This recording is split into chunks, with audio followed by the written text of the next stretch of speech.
Welcome to Threads of Enlightenment, a podcast devoted to helping you overcome challenges in your life that prevent you from becoming the best version of yourself. Each episode features interviews with people from all walks of life about their journey of self-development and the principles they utilize to overcome their fears to achieve their desired outcome. Ready to be enlightened? Here's your host, Ken Primus.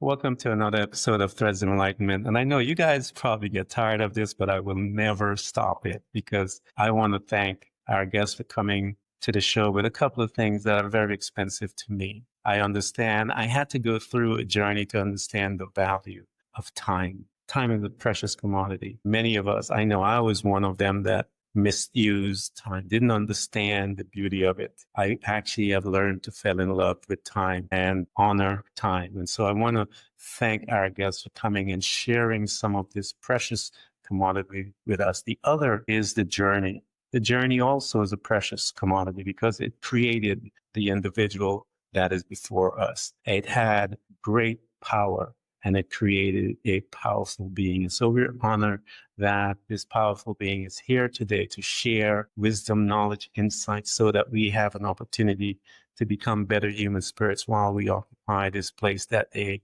told us is Earth. So Sara, thank you so much for coming. Ken, thank you so much. It's a pleasure to meet you. You're welcome. Tell the folks how you serve and do as you wish. This is, as I said, this is yours, and we are just honored to have you here. So tell all and everything, because I always say to people, the stuff you're going to hear today, in a couple of months, it will be different because that individual is growing all the time. So tell them what you've done so far today. It's true. We are dynamic beings. I am Sara Webb. I am a resilience coach, certified meditation coach, and I specialize in healing heartbreak, particularly in the LGBTQ plus community. You can find me everywhere at Sara Webb Says. That's SarawebBsays. So SaraWebbSays.com and all over the socials at Sara Webb Says. I absolutely love what I do, Ken. I have been through heartbreak after heartbreak in myriad ways, not just romantic relationships, but I am still rejected actively by my birth parents for choosing to live authentically. So heartbreak is something that I consider a gift and a privilege to have moved through. It is a ubiquitous, universal phenomena that almost everyone in their life experiences at some time, even if that's in relation to literal grief of someone dying, which is heartbreak, and romantic heartbreak is a form of grief. And some experts you have, and hasn't it felt devastating at some point? It's physically painful. And they've actually done brain scans and found that when we are in the throes of being socially rejected by the person we love the most, it can register in the brain as the same as dismemberment. We feel this ripping away of a part of us that we've kind of inculcated, imbibed into every cell. And there's this just disbelief that this could be happening and this sense of feeling lost and sometimes a loss of productivity or sometimes just a denial of what's happening and instead throwing ourselves into work. I've done it unhealthily and I've learned how to do it right. I actually have done all of that stuff. And so, hey guys, you that are listening here and you've showed up, I want you to pay attention because I'm sure you guys have had some heartbreak in your life. And so we have someone that has gone through some different types, and she is going to give us some insights. Okay. So I want you guys to stick around. Sara, one of our customs here at Threads of Enlightenment is to go back. We like to visit that space by which we because it's the first space where we reside for a few years. And while we are there in that space, we have two folks that have been traumatized through their lives. And I believe every single man and woman on this planet is traumatized. I actually was there and I saw my children born, and believe me, there was trauma all over the place. My wife, me, the baby, everybody was traumatized. And I believe we enter into the spiritual realm the same way, trauma. And one of the manifestation is a broken heart. So Sara, we go to this family and we reside there for a little while. Mom and dad begins to program us. What was your family like? I had a very loving family, traditional nuclear family, but yeah, you nailed it. There's big T trauma upon birth. There's little t trauma when we, as these big souls, are inhabiting this little body and we don't have the rational language to explain what's going on, but we have these extrasensory perceptions that are very heightened. And so we're vibrationally actually rooting in all these things that are inexplicable because we don't have a prefrontal cortex yet. Yeah. We're just in this hypnotic state. We're in a meditative state from ages 0 to 7 and in a semi-meditative state again from 7 to 14. And our prefrontal cortex doesn't get fully formed until we're 25. So it's like we can take this carbon copy of ages 0 to 7 and just kind of lay it on top of our life every 7 years, where our body has stored these vibrations, things that are yet unprocessed, and life continues to beautifully serve up these opportunities. Here you go. Here's another opportunity to understand this, to unpack this, to release it in a healthy way. So in the wild, animals, when they're being pursued, after they get away, assuming they do get away from a predator, they shake. Kind of like a dog does. And we humans don't. We don't shake it off. We're taught to just bottle it up. And then that vibrationally gets stuck in our bodies. And so while I'm very fortunate to have grown up with a family that was very loving in a lot of ways, I have a father who's a trial attorney. And so he liked to argue. And so I learned how to do that. I learned how to do the anger thing and the arguing thing. And in my adult life, I have chosen to release some of those automatic reactions to defend myself. And so I've had, I always say healing requires injury. And isn't that beautiful that we get to heal? I agree with you that our trauma is the key to our enlightenment. It is an opportunity. It's like this mission, should we choose to accept it, right? Exactly. I think the trauma gives birth to us. And I think one of the lessons that we have to learn is how to take that very same trauma. And because that is the tool by which we are going to become a servant, we are going to guide people on that trauma. And so the trauma is a part of the lessons of life that propels us to become. And one of my favorite sayings, as I tell people, because I have people ask me, what are you doing? I said, I'm becoming. And so the trauma helps us to become. And that becoming depends on what is your perception as to what you want to become. And so here you are in this family, you began to accumulate the art of arguments and persuasive arguments since you are a lawyer, and you're moving through your life now as you learn all this persuasiveness in your argument and how you get emotionally involved, as they say. And how did you respond to others? I know based on what you were doing with Dad, but how did that affect your communication skills and your reaction to others outside of the family? I want to go a little bit deeper because I was raised in the deep South outside of New Orleans. And so I was taught raised in the church.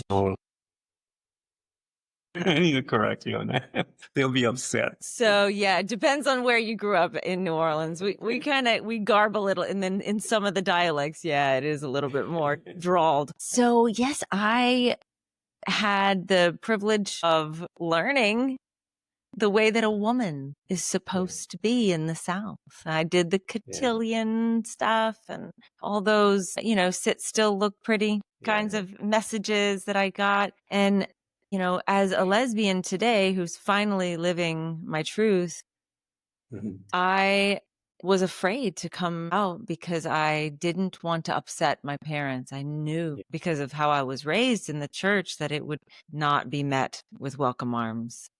And I learned how to people please. I learned how to squelch my own desires and act like everything was okay. I learned that extrinsically, I learned it intrinsically, and it has taken a lot of intentional work to try to rid myself of this tendency to say yes when I mean no, and no when I mean yes. So this art of arguing only comes out after I have suppressed myself for long enough that I explode into this, I cannot take this anymore. And that only puts me in a place of victimhood by blaming other people for my choices. And so I have actively and intentionally learned to be myself unapologetically and to exist in this space of humility and pride that really coalesces into a sense of joy. It's the joy of authenticity. This is who I am, and I'm proud of who I am, and I humbly ask you to accept me. And if you don't, that's not on me. I love and accept myself for who I am. And if you don't, has nothing to do with me and everything to do with your life experience. So yeah, I am so grateful for this question about how we've moved through our traumas and how we've come to understand the way that we're allowed to be in this world based off of our early experiences. Yeah, those explanation and that you just gave, the explanation you just gave is a classic sign of a people pleaser. I know because I was one of them, and all of what you talked about, I also lived and experienced in my life. And so I know there are many people pleasers out there. Hang on to your hat. We're still continuing this beautiful conversation, and we'll give you some insights as to how to walk through that so that you can become you. So here we are, Sarah. You have hidden much and you're moving through. Talk to me about your high school, because and how old were you when you recognized that you were who you are? Because this is going to be an interesting part of how you live your life, because you're going to try to do that. You're going to try to control your voice, has to suppress your voice, all of these different things you're going to do. How old were you when you recognized who you were, and how did you walk through your life with that knowledge, being in a church setting that will tell you you're going to hell, and they don't recognize the main part of the Bible that talks about love. But because of the traditions of men and the programming, they are now, you can't be. How did you as a young girl walk through that? In high school, I was very impressionable and I was very involved in all kinds of things at school as well as extracurricular. And so I grew up going to church Sunday morning, Sunday night. I sang in the choir. I was there on Wednesday night for youth group. I was there on Monday night for red beans and rice. And I went to school there 5 days a week. Whoa. So I knew it. I did Bible drill. It's literally a competition where you stand behind a line and you find a Bible verse very quickly. So I was highly programmed. And when I went to college, that's when I really discovered this aspect of myself, this proclivity. It was like one night with my friend, I'll let her remain anonymous. We don't have very much contact. I've seen her on social media a little bit, but after that night, I was like, oh, wow, this is something that I really want to step into. And I remained in the closet all through college, even though I primarily dated women. I did date a guy or two within that, but mostly women. Moved to France, called myself a lesbian for the first time when I was 21 years old, because I could be who I wanted to be when I was living in Paris. How was that, Sarah, when you made that announcement, because you were away from the confines of your programmers and you're in a totally different environment? How did it feel for this 21-year-old girl to say that? Really liberating and authentic. It was a beautiful time in my life to be able to be who I am without worrying about seeing somebody from that my parents know or that is going to tattletale on me in some way. That was 2002.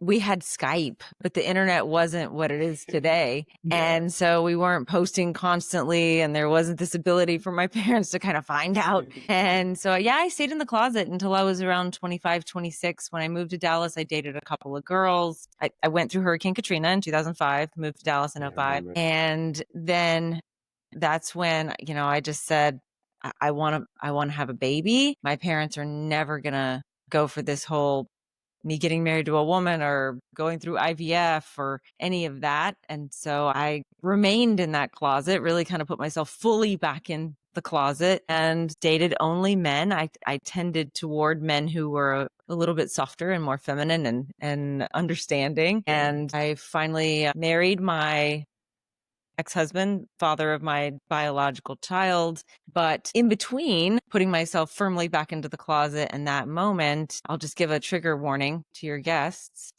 Yeah. I suffered a multi-man rape when I was 28 years old. I was drugged and violently raped.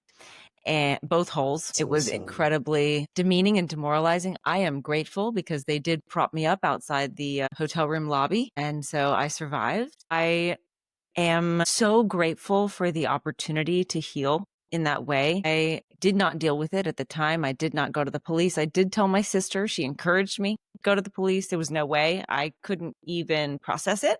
I shoved it down and I drank. And I drank more. And I drank in order to be intimate with men. And it wasn't until I got pregnant years later and was sober for the first time that I realized what I was doing. But that's when I was a meditator before, but I hired a meditation coach and learned TM, transcendental meditation, 20 minutes twice a day. And sitting with myself coupled with being sober really changed the way that I was looking at the way I was living my life. It allowed me this 30,000 foot view to really begin to analyze the way that my actions are affecting my day-to-day life. And so that was such a beautiful gift. It took me another couple of years to fully stop drinking because I did start drinking again after my daughter was out. And, you know, I had realized that I wasn't able to be intimate with my ex-husband without that wet blanket of alcohol. Yeah. So I came out of the closet and got sober and got a divorce. And that divorce from my ex-husband was a heartbreak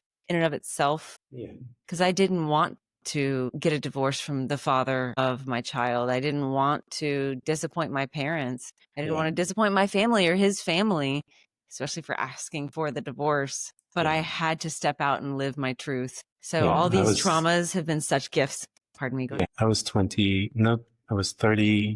something years old when I broke free from my parents. It wasn't mentally, physically, it was mental. I was living to please them. Some of you that are out there, you're living to please someone. That's not who you are. I lived to please my parents, and we got into an argument over my children, how I wanted to bring my children, how I was bringing my children up. And it caused a tremendous rift within our relationship, but eventually it mended. But I became Ken Primus in my 30s. And so I challenge you guys that are listening to this powerful conversation, become yourself. There's nothing like you. Liberation is one of the most beautiful drugs you'll ever have in your life. Sara, I want to apologize for some of those. As a race of men, one of the men, I do apologize for the sick-mindedness of many of the men out there, and many of the women have encountered these animals that have no self-control, and so I want to apologize for that.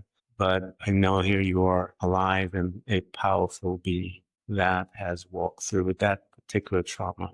And many women, some of them have lost their lives because of that. Some of them have committed suicide. So I want to honor you. And those that are listening that have been through that. Sara has been there. You ought to get in touch with her. She would help you with you, touch, hold your hands, cry with you. These are the things that someone is there. She will make herself available for you because that is something that she's familiar with. She knows exactly what you're going through, how you're feeling, your thought patterns of shame and less than, all of that she had to endure so that she can be with you and walk with you. So here you are, Sara. You walked through, you hid for a couple of years to get married, and you had your kid. I love how I tell people life is a series of decisions that we made. You said, I wanted a child. You did what you had to do to get a child. And so here you are, you're free from the divorce. I know about that.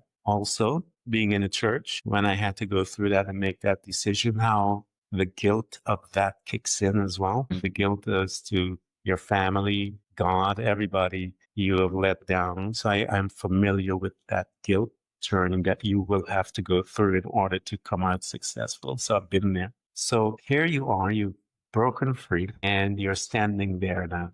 You're in your place and you're now going to begin this new journey. You had briefly mentioned that you were dabbling, if you will, in meditation. How old were you, Sarah, when that dabbling began? And do you remember what it was that introduced you to meditation? I started meditating when I started practicing yoga when I was 18, 19 years old. I remember that first time laying in Shavasana and she was leading us through a chakra meditation. And I saw this purple light in my third eye. And I went up to my yoga teacher afterwards and I'm like, what was that? And so she assigned me some books like Autobiography of a Yogi and put me on some paths to figure these things out for myself. I never had a practice though until I was 35 years old. That's when I had done, I had done the things at the yoga studios. I had like taken a Deepak Chopra course online. I had tried to do X, Y, and Z, but nothing ever stuck. That whole idea of mindfulness and allowing the thoughts, I'm just too analytical. The way that I found freedom within meditation is with mantra. And then now in my more advanced practices with breathwork. So giving the mind this light focus to hang on to and allowing the thoughts to continue while also I believe that light focus, when we just hold it lightly, allows the mind to release in this really beautiful way. Yeah. Yeah. I try to explain to people about meditation. You have so many different types. You have the classic style of meditation. But I tell people meditation is designed to help you to become you. You will learn how to choose your thoughts. You become a designer when one begins to meditate in the type of life and outcome that you want out of your life. So meditation is one of the most powerful tools, especially when you incorporate within your meditation breath work. And I said to people all the time that listen to this, the breath is the bridge by which you walk into the supernatural. It is the bridge from natural to supernatural. And then when you compound that with mantras, the mantras is sound. If you've ever gone to several temples, and the sound, the vibration of the sound coupled with the breath will take you into dimensions that you did not know existed.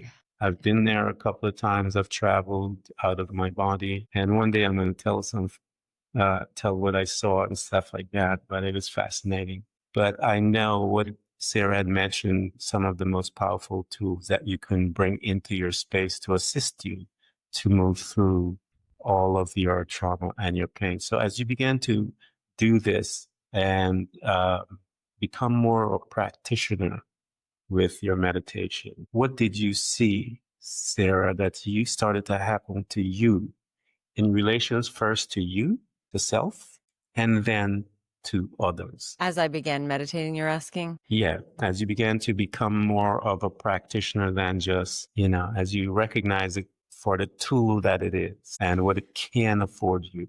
As you began to do that, how did it begin to change you, first of all, and then how did it reflect with your relationship with others? There's so many answers that I have for that. And I do want to touch on, so let me just answer it directly. It allowed me to live intentionally and to step outside of blame. I do want to just touch on a couple of the things that you said about breathwork being this bridge to the supernatural.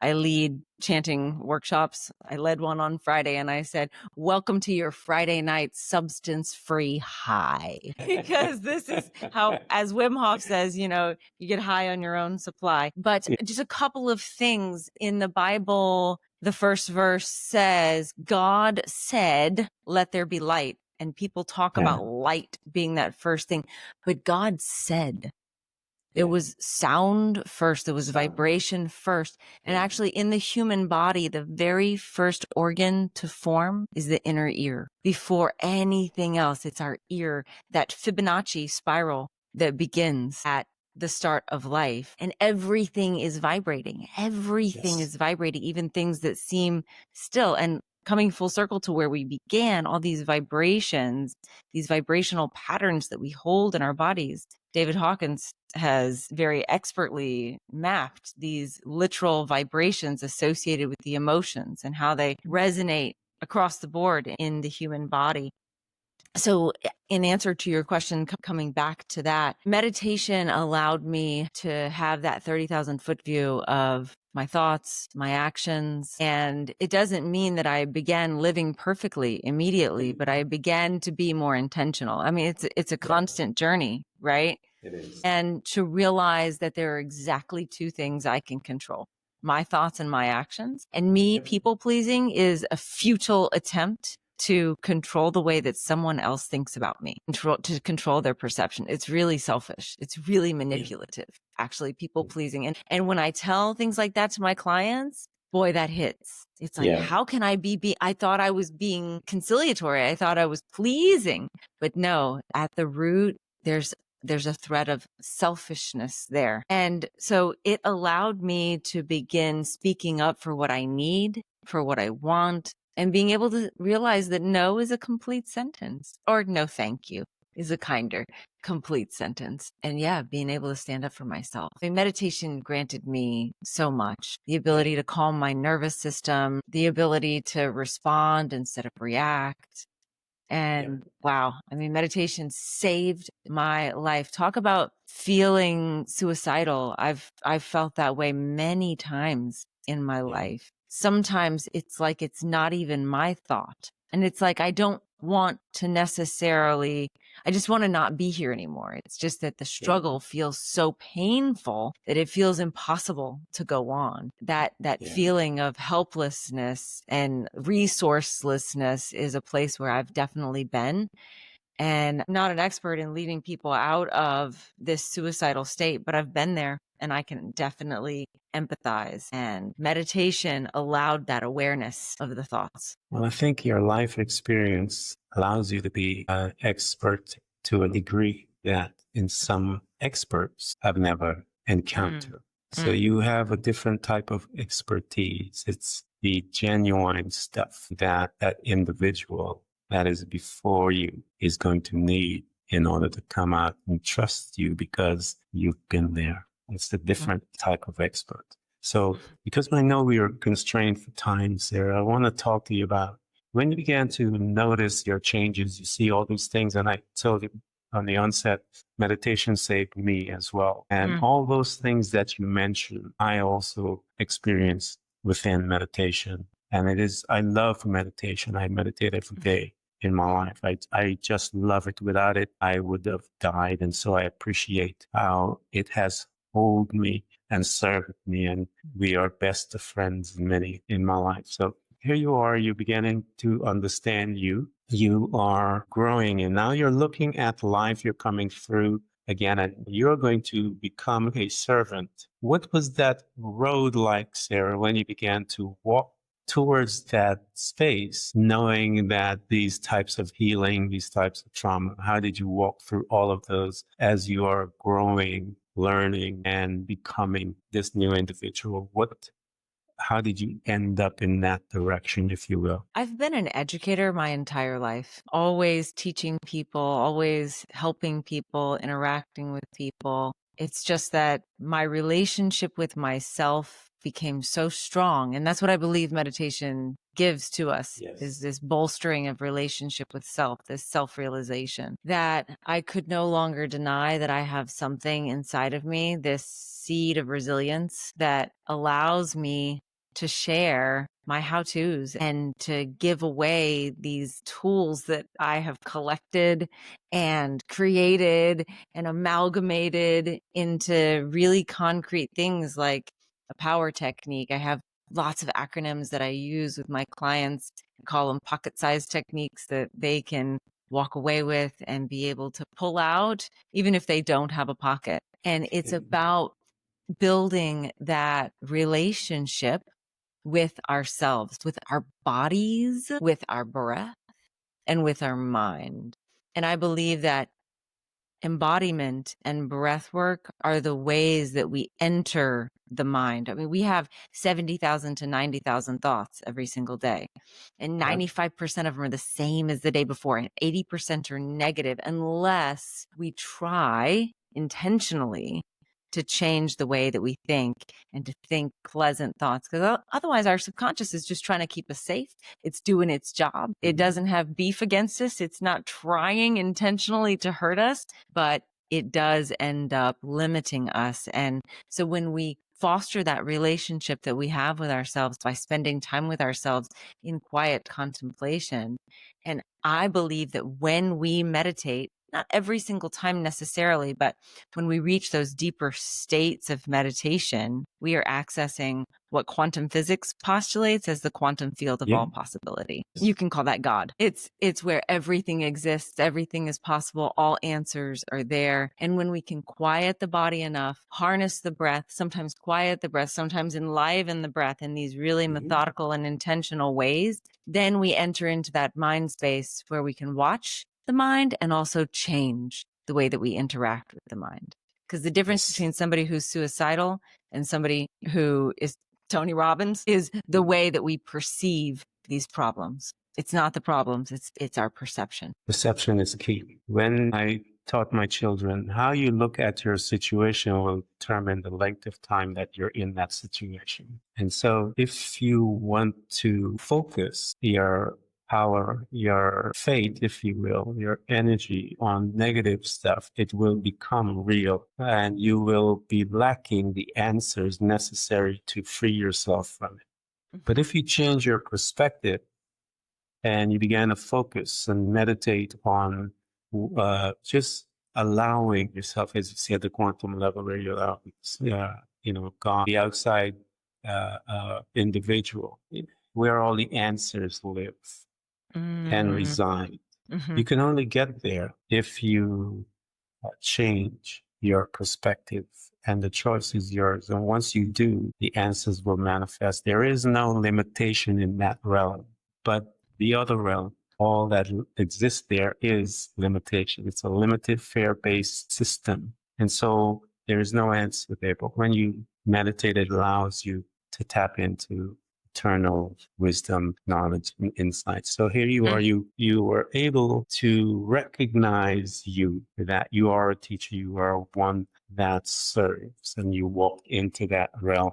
Invite us, Sarah, to one of those encounters, those precious ones that after spending time with an individual that you have been chatting with, and that you are having that conversation, and in your guidance, and the guidance comes, insights and revelation comes from questions. When that guide says to you, the questions are designed to, first of all, locate you.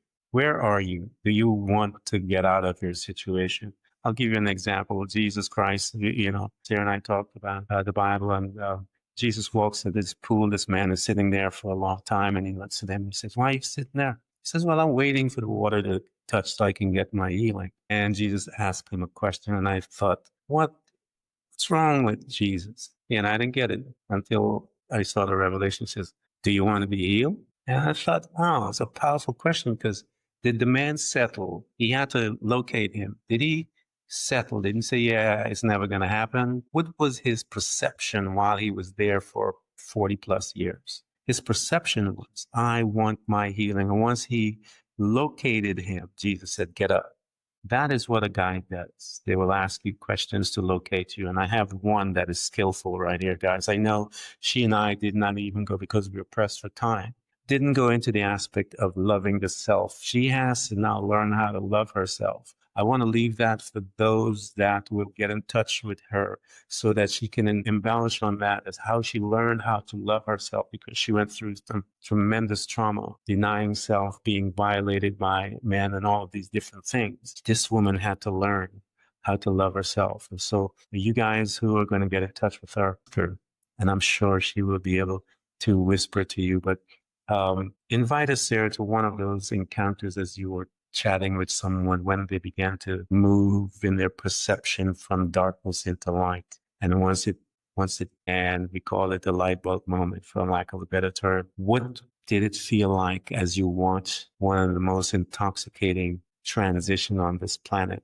and how someone becomes themselves? One of the biggest things that I work with in the heartbreak realm is this concept of responsibility. Blame leaves us powerless. And my 9-week program is called Revive Your Power for a reason. Because if we spend our lives, listen, I could definitely throw around words like narcissism or abuser, but those words keep me in a place of victimhood. So I had a client just the other day who, when I gave this analogy that I can't necessarily claim, I've read it in other books, that if someone puts a golf ball through my window, it's not my fault, but it's my responsibility for my family, for my community, for Pachamama, our earth, to not allow all the elements to come in and out of our home. There's a huge responsibility, and it doesn't matter if I know who's to blame or not. I'm in control of my thoughts and my actions. And that light bulb moment, when that changes for people and they realize, okay, I am responsible for the way that I feel. I'm responsible for my experience, and blaming is leaving me in a state of powerlessness. These are truly expansive moments. And there's a beautiful book by Portia Nelson called Autobiography in 5 chapters. I'll send it to you if you're not familiar with it. Are you familiar? It's just a short poem about the way that we can begin to take responsibility for what we're doing. And it doesn't matter what other people do. It's about us deciding for ourselves that we're going to get ourselves out of the hole. And we might continue to fall in the hole, but then we recognize, I know where I am. I'm going to get out of this hole. And so I think that's a lot of these stages of awakening, is realizing I went down that same path. Whether that's neurologically or literally or metaphorically, I'm going up, and then we catch ourselves before we actually go down the path, and we steer around it until we eventually take another path altogether. So thank you for that question. Yeah, it's a beautiful welcome. Thank you. To me, that is one of the most precious, holy transition that we as servants get a chance to enjoy, because it does something to us as well as the new enlightened individual, as they began to walk in their freedom and understand, not just they understand, something shift within them. And when they get there, you see even their body. Some people respond different ways, but then when after they cry and laugh and whatever else, when you see them stand, they are upright. There is this change in them that is absolutely beautiful. And we are honored to always see those things. And so I know, Sara, I want you to tell them, those that are listening, we're going to provide her information. But I know, as I mentioned, we didn't get a chance to go into a couple of things because I wanted to be mindful of her and be respectful of that beautiful commodity called time. But she has a story to tell about falling in love with herself. And those of you who want to get to know her, I invite you. I'm going to provide everything so that you can get there. Sara, I want you to give them your .com one more time so that they can have that as well. But I wanted to hear it, but we'll also provide it for them. Absolutely. Sara Webb says everywhere. SaraWebbSays. SaraWebbSays.com. Also on Instagram. I have a Facebook page, and you can find me on LinkedIn too. I'm in St. Petersburg, Florida. Sara Webb. Thank you. Excellent. I'd love to tell that story of falling in love with myself, because it is quite a journey. And you are just so beautiful, and your laugh is infectious. And I love your pointed questions. This has been the best part of my week so far. Thank you so much. Thank you so much. Blessings always. And you and I are going to stay in touch. Thanks for tuning in to Threads of Enlightenment with Ken Primus. Hopefully you're now feeling more empowered to overcome the challenges in your life, whatever they may be. Share that inspiration with others by telling them about this podcast, rating it, and of course, remember to subscribe so you don't miss a single episode. For more connection, you can find us on Facebook and Instagram by searching for Threads of Enlightenment. Until next time, stay enlightened.